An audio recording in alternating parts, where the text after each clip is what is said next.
Hey, Ford, you there? Oh, let's see here.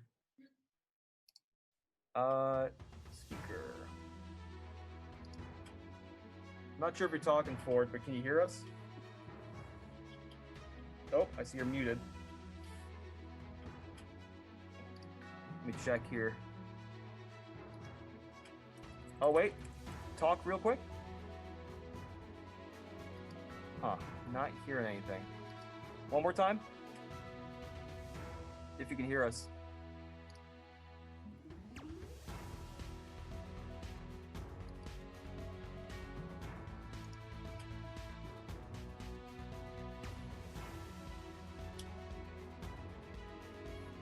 God, honestly, this brightness on this stuff is awful.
And then the other thing I think I'll task you guys with while we get some stuff set up is again just keep an eye on the races, not only just like on the results, but like if any outlets like MLive are putting out articles. The Peter James race is probably the biggest one right now. Yeah. So if you hear anything like newsworthy or headlines about any of the congressional races, just let me know. I can bring it up on air as well. For the stuff that's on snow right now, because my intake Yeah. one is probably no longer there. You want to put some that's like a featured image, but wait on it. Yeah, you throw one as a featured image. Yeah. Toss one as a featured image, and then can you email like your favorite to me so I can tweet it as well? Yeah. Cool. That'd be bitchin'. Claire was finally deciding for No worries.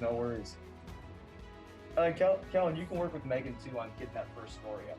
She interviewed a person in line pretty much. Yeah, for sure. For context, the line was outside, and then when they closed stuff down, they pretty much brought everyone inside and they cut off the line.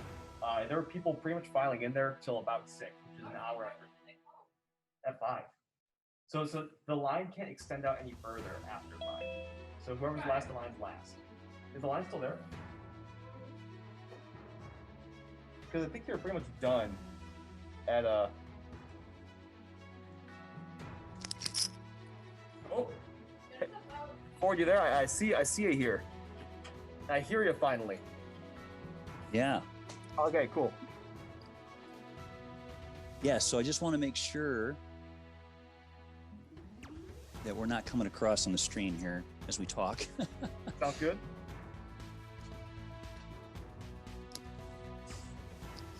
Check 1, 2.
Good evening and welcome to our live stream coverage of election 2020.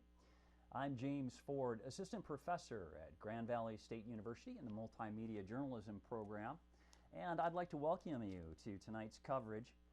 Our coverage tonight is brought to you by students and faculty from Grand Valley State University, the School of Communications, the Multimedia Journalism program, the Lanthorn, Grand Valley TV, and the Community Service Learning Center. So we're going to start off our this evening with The Lanthorn. And Nick, you're up right now. You are live, my friend. Why don't you tell us? Yeah, hi. It's been a crazy day already, hasn't it? Absolutely. I mean, you see, over the past several days, the presidential race, especially heating up with vice presidents, presidents, and more traveling across the country to try and sway some undecided voters, and that's really gotten the blood pressure of a lot of folks at home going, especially as polls are looking to close around the country, and even locally. You know, folks are really geared up for races, and so it's really exciting time to be an American on election day. More exciting to be a journalist, but again, tension's high, anxiety's high because there's so much up in the air right now. There sure is. You know, it's funny. I saw on campus today a long line of students waiting to vote. And in fact, this is the Kirchhoff Center where the polling station is on the Allendale campus, and that sort of wrapped right around the building. And I'm thinking, my goodness. And I saw Kayla Sosa there, who we'll hear from a little bit later on in tonight's coverage. And she was all business, man. She was, getting them in and making sure they were ready to go. Has your staff seen the same sort of thing where it seems like there's a good turnout? Yeah, absolutely. So for perspective, for folks who might not know, GVSU got its very first satellite polling location or voting location, which is here on campus in the Kirchhoff building, which we are in right now. And as we came in to prepare for broadcast, we still saw students outside wrapping around the building, waiting for their spot in a socially distanced, very careful manner, which we haven't really seen before. And even as the doors closed at the satellite office at 5 o'clock, which meant that the line couldn't grow any longer, we still saw students pushing into that room, trying to get their votes in, many first-time voters especially, to try and get that stuff done, and even come close to 6 o'clock, just the tail end of that line, making it into that room to get final votes in. So for perspective, for what the turnout looks like here in Allendale on campus, even after that 5 o'clock cutoff, you still saw voters turning in their ballots here in Allendale, for stuff like that. Granted, that's just the satellite office here on campus. We see that polls were closed more so around 8 o'clock here in Michigan. And of course, there's a much larger absentee thing. Jocelyn Benson, Secretary of State, had to talk about how even in Michigan, we might not know final numbers until Friday. So while campus is abuzz and doors are finally closing, people are starting to turn in for the evening to watch numbers roll in. There's still some sort of uncertainty coming out of the state and races here as a whole. It's funny. I'm going to switch back just so I can chat with you here. Okay, maybe. Actually, you know what? I think we're going to stay with you, Nick, right now. Hey, what I wanted to tell you was I just heard from Derek from GVTV, and he says, I'm waiting in line in Kirchhoff if you need any help, which tells me that the Kirchhoff polling station, I think they were only going to stay open until 5. They must have extended their hours.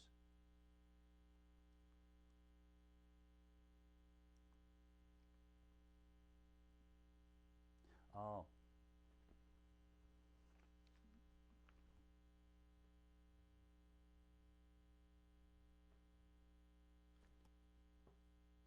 To me, saying that I've covered races, she's a journalism student, I've covered races for the past 4 or 5 years. This is the very first election that I'm hands off. I'm working the polls instead. So you see lots of student participation on both ends of democracy here, which is really inspiring to see so much participation here on campus where there wasn't before. Absolutely, absolutely. And one of the first, sort of features that we want to roll in here a little bit later, but it'll be one of the first, is talking about exactly that, about the push to try and both the national, at the national level and the local level, try and get civic engagement on the part of young people. So we're going to take a look at that.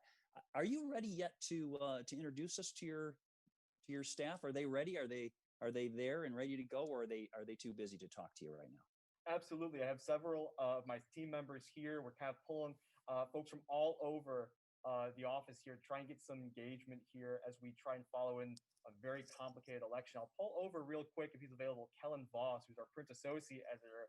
He's going to be following a whole range of races, primarily the Peters John James race. I'll let Kellen step in the frame here. Hello, how's it going, Professor Ford? It's good to see you. Oh, I gotta sit down here.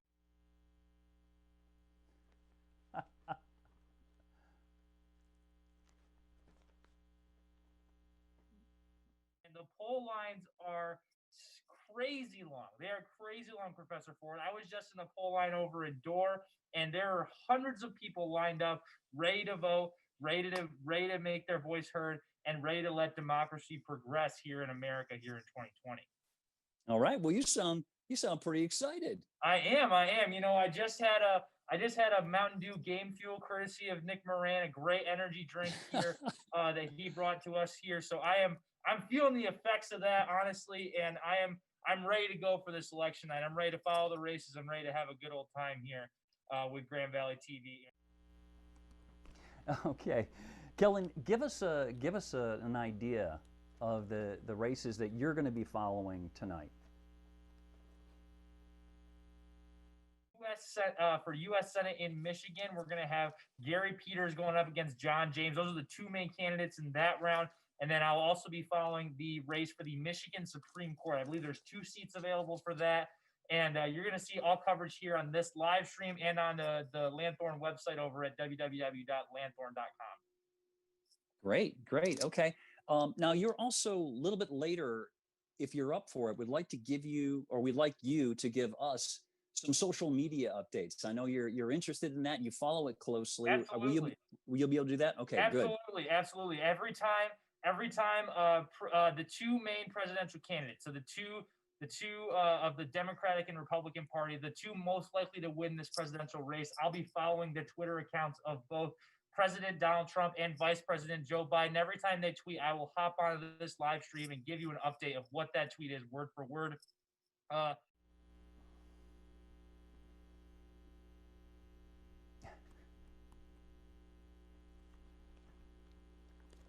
Okay, we will consider ourselves forewarned.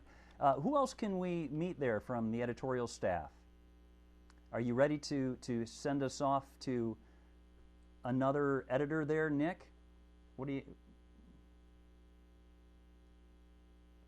Updating us on some of the races that she's been following. Hi, how are you? I'm good. How are you? Hey, that's a very colorful mask you have there. Thank you. Courtesy of, the one and only Vera Bradley. So absolutely. I thought I recognized that. Okay, so what are you going to be covering tonight? Okay, so I am very new to the editorial staff here, so I'm just here along for the ride, get my feet wet in this whole election coverage thing. So I am covering the race for the Michigan the Michigan 88th House District with Franklin Corniel and Luke Neerman, and then as well as the Ottawa County Clerk race between Mary Bazuma and Justin Robeck. So very good. All right, so you're kind of excited too, aren't you? I am. This morning I went and voted with my mom, and I'm a first-time voter, so it was a very liberating experience this morning, bright and early. So I bet it was. That's terrific. So what did you tell us about your experience? Were there other people in line? Were people seemingly excited? It was.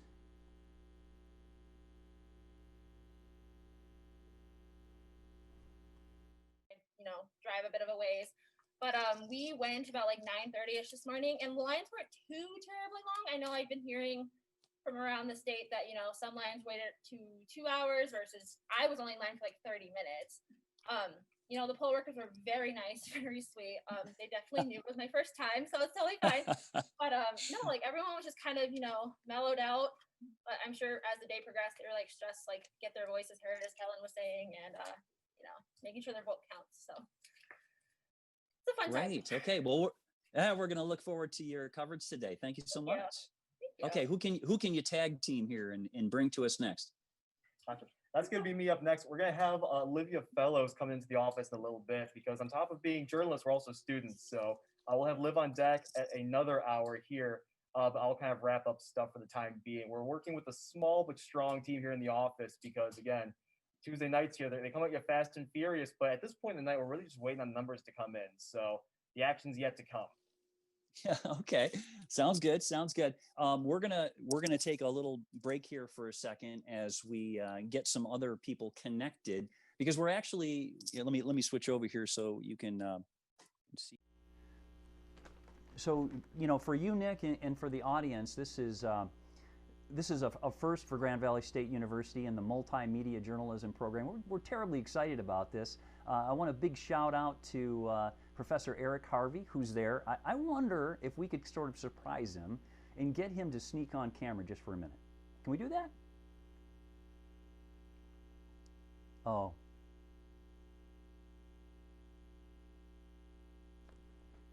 Grand Valley first. Again, student participation here at the Land Tour, and we have some faculty participation with you running the show. So we're grateful for everyone here. But Harvey is already on his way back for an evening of watching the numbers roll in, just like us. Okay, great. So, what do you think, Nick? We have right now. It is about 6:42. Should we give you, I don't know, 10 minutes or so to kind of get settled in, and then we'll check back with you?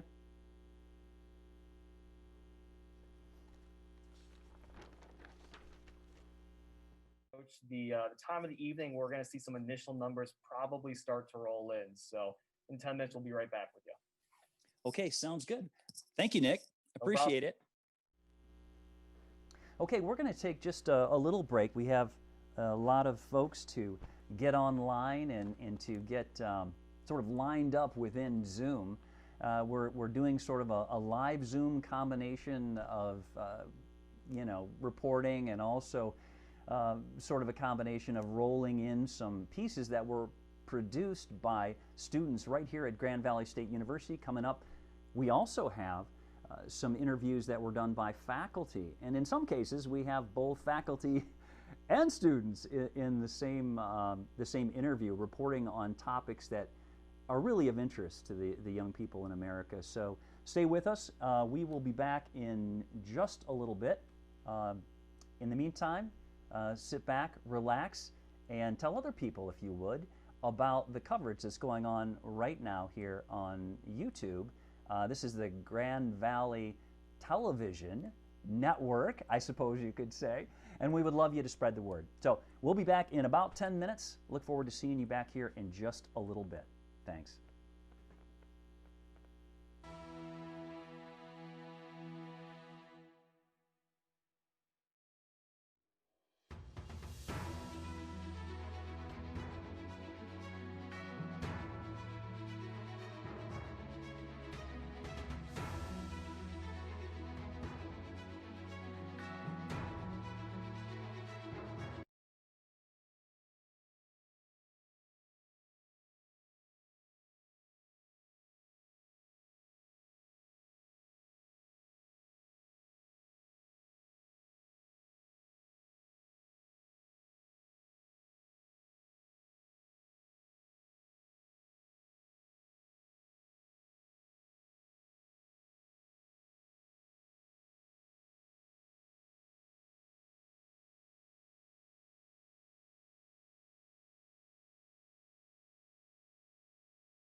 slowly.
So are we calling these results or projections or what?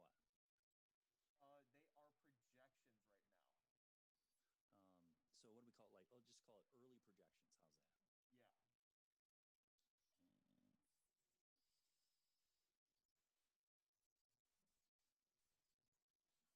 Yeah. This is where I need a whole team of people. You're telling us we have 4 people here. We're still scrambling for our content.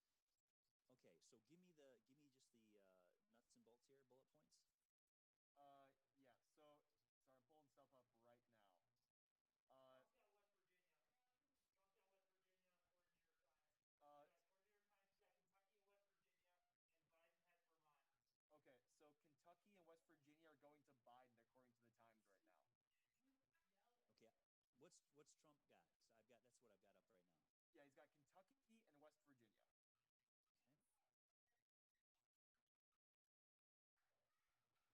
And that's a total of 13 electoral votes.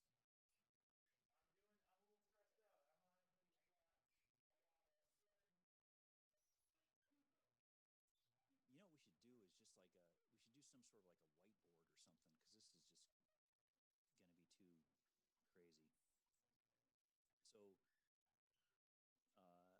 So, how many electoral for the Trumpster? That is 13 total.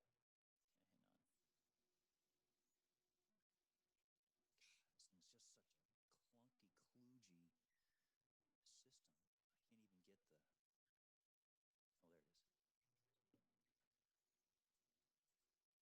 I can't even get the. Oh, there it is. Okay, I hit the limit. Let's see, how am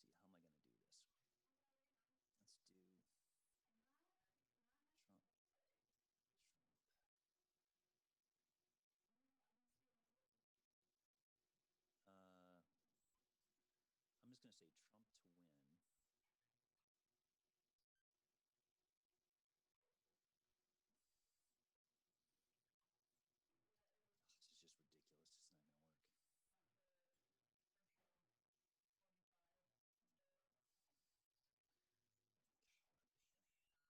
This is just ridiculous. It's not going to work. I can't even make graphics on this thing. Let's see. How can I work around this? like a whiteboard there or something? That's what we should do. Yeah, we do. I'll see if I can get cleaned off. Yeah, do that because this is ridiculous. I can't make something that's decent here.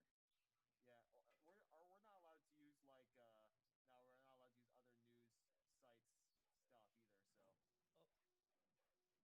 yeah, because New York Times and CNN both have great graphics right now for their Okay. map. I can send you links, or they're actually the links are inside our document if you want to peep in there. Okay. You grab yeah, that's what we're using. We're following both of them. Actually, I know what we'll do. Let's do this. Let's have you guys make like if you could make a PowerPoint, like just whip something up on a border, anything like that, and then you can just share your screen. Oh yeah. You're in Zoom right now. Yes, yeah. I'm gonna pull up a Google Slides right now. Okay, do that. Do that, and then you'll have control over it too. Yeah, give me a sec. I'm doing it right now. Hey, Kellen, you can keep that there for our use, but we won't need that for the actual thing. Well, you might as well keep it for right now, I guess. Yeah, I'm working on it right now for it. I'll have it ready in like a couple minutes. How many? Megan can give me how many points each state's worth. Vermont's got 3. Kentucky is 8. Okay, what's West Virginia? West Virginia is 5.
Okay, ladies and gentlemen, thank you for your patience on that. Obviously, some technical issues, but also we're collecting a lot of information. I should say the Lanthorn, GVSU's student newspaper, award-winning student newspaper, is really hard at work right now, and we've got some, actually quite a bit to talk about, and there are some surprises. So I'm going to take us right over to Nick Moran. And Nick, why don't you update us?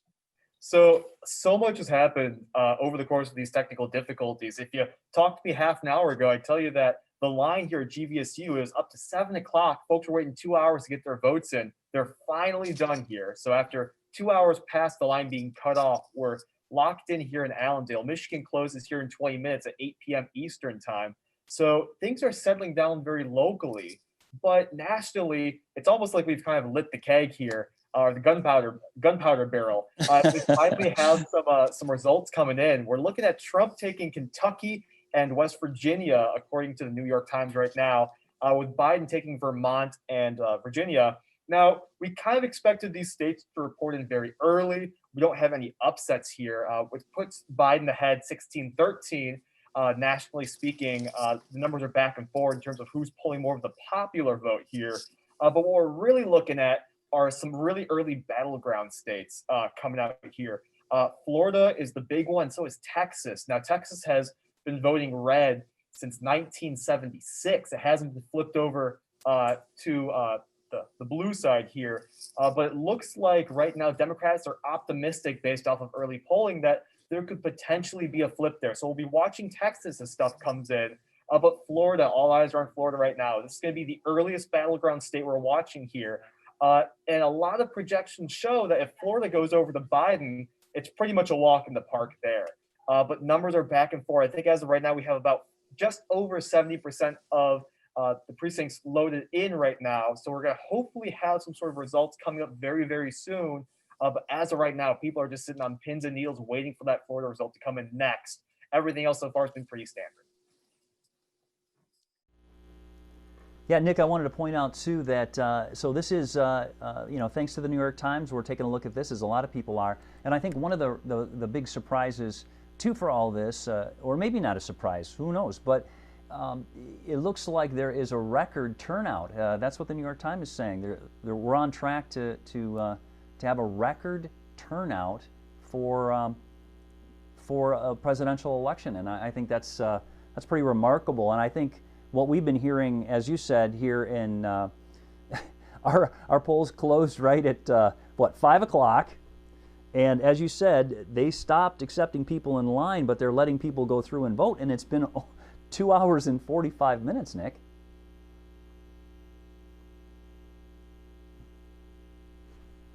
End of early voting. Nationally, there was 102 million early votes cast, hands down breaking records, and that represents just about half of the adult population in the U.S. So we're looking at 204 million adults in the U.S., half of them voting early, which is a spectacular turnout. I believe at least 6 states broke voting records with all of this stuff, if not more. And as we push into election day right now, we're counting votes and seeing what turnout looks like. We're absolutely smashing records. Again, you expect turnout to increase with population size, but stuff like this, it really represents that the country is really invested and fired up in this election, especially. I think if you couldn't tell that from the early voting, which is very obvious there, you're certainly seeing it tonight with folks waiting hours out in line to vote today. Mm-hmm. Tell me, is Kellen Voss, is he ready to give us a social media update? Kellen, I know I can hear you excited back there. Absolutely. We'll come in the frame here real quick. And hey, while we do this, Nick, could you go ahead and maximize your screen there? Just go ahead and get rid of your share. Absolutely. We'll take another look, and once again, thanks to the New York Times for that. So, Kellen, have you had a chance to check things out? Yeah, and if so, what have you found? I have, Mr. Ford. So Biden actually just tweeted very timely throw to me here. Biden actually tweeted 30 seconds ago. He said, I believe he said, let me pull that back up here real quick.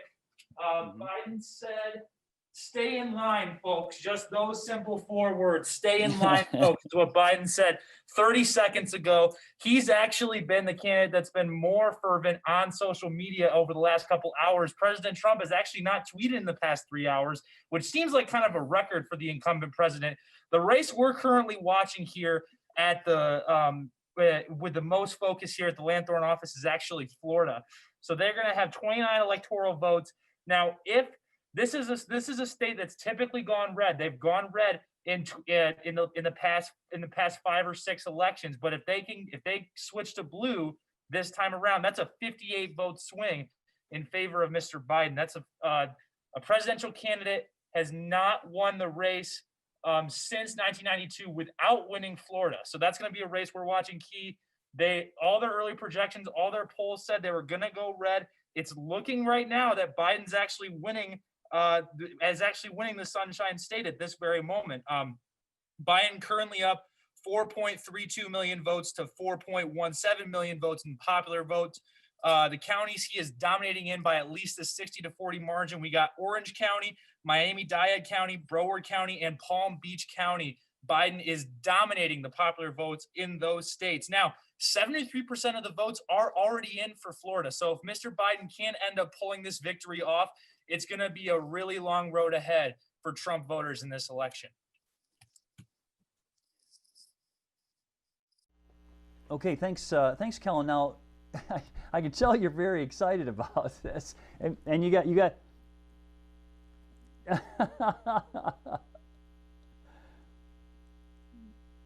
Right. So, what about some of the other races? Now, just give us a little. Sort of a refresher on some of the, I know the presidential race is really getting a lot of attention, rightfully so. But what else do you see going on, let's say on the west side of Michigan, or even in Michigan? Do we have any kind of preliminary numbers there, or in some of the other battleground states? Is there?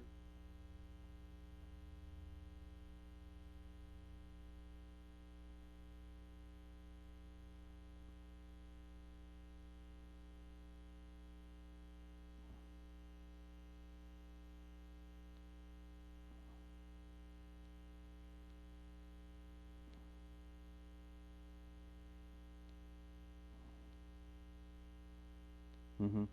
What about the other battleground states? Any word on that?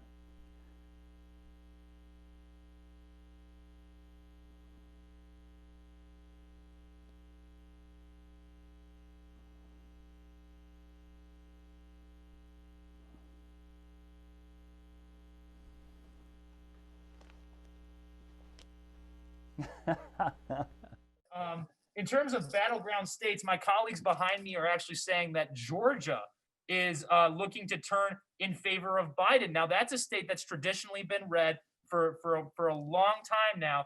Biden can pull that off, and we're starting to see a little bit of a general theme here with a lot of these early polls. A lot of states that have typically been red and have typically gone Republican are now going to Mr. Biden in this election as of now. Now, obviously, it's 7:49 p.m. at the moment, Eastern Standard Time.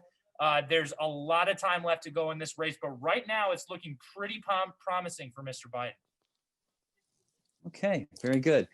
Any other races that you guys can update us on right now, or anything that's coming across your desk, Nick? Yeah, for sure. So as of right now, again, locally here, the Lanthorn scope is mostly on these Michigan races, and we're going to see a lot more action happening after 8. I've just been talking to some of my other editors in the room here, Liv Fellows and Megan Landgren here. The big thing, again, in terms of this presidential race, it's really interesting, is these Georgia and Texas. Those are the two kind of states that we're watching here that might have some sort of tumultuous, projections here. Like I mentioned, Texas being historically red. We see, I believe, as of right now, we have Trump in the lead, but Biden tailing closer behind.